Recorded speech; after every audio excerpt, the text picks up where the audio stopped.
Kenapa? Takkan sakit udah kecil. Diam. Atau nak tolong dia diam. Atau nak tolong. Nanti biar tak sempat. Dia selalu seminggu sekali tak Tak sampai. juga rata Dia kalau tak di boleh pomak. lasak sangat. Pomak lebih sikit ya Nanti dia bisa. batuk adik. Oh. Jap. Sikit je atau nak tolong. Biasa budak sekali ya oke. Jap.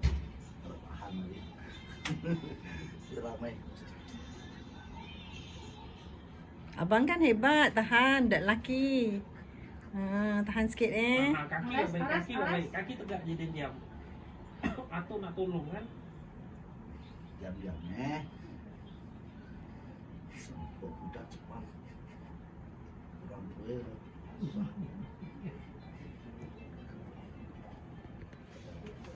Itu cu. Alah.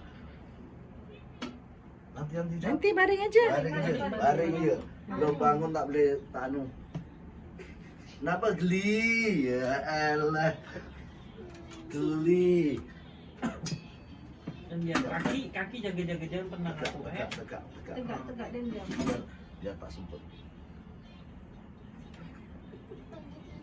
Geli tak apa, sekejap aja.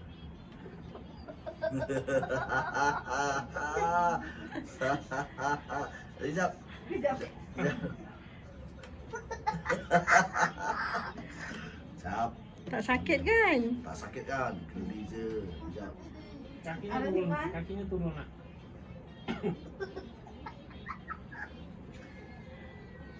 Yalah kau ketawa-ketawa. Tahan, kalau tahan oke.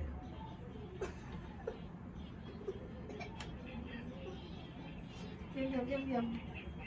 Diam-diam ya. Biar tak sakit. Diam. Kalau sempet kan sakit. Dia kadang tengah malam dengan orang. Ini Aduh. sakit. Saya tahu. Ini sakit. Ya, Aras. tahan sedikit. Nanti Jap, tahan sedikit.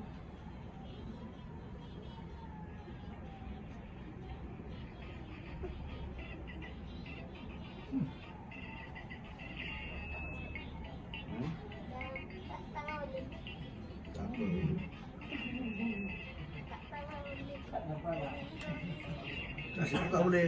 Dua itu yang penting. Ini Jap. Aras Iman. Jap. Ini Jap. Tegak kakinya.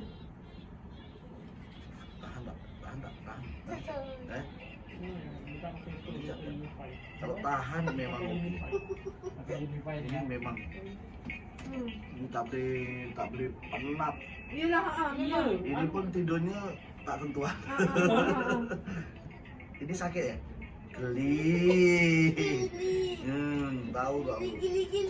Geli. Jap. Dari umur berapa dia kena sama kau? Oh, boleh. 2 tahun semua.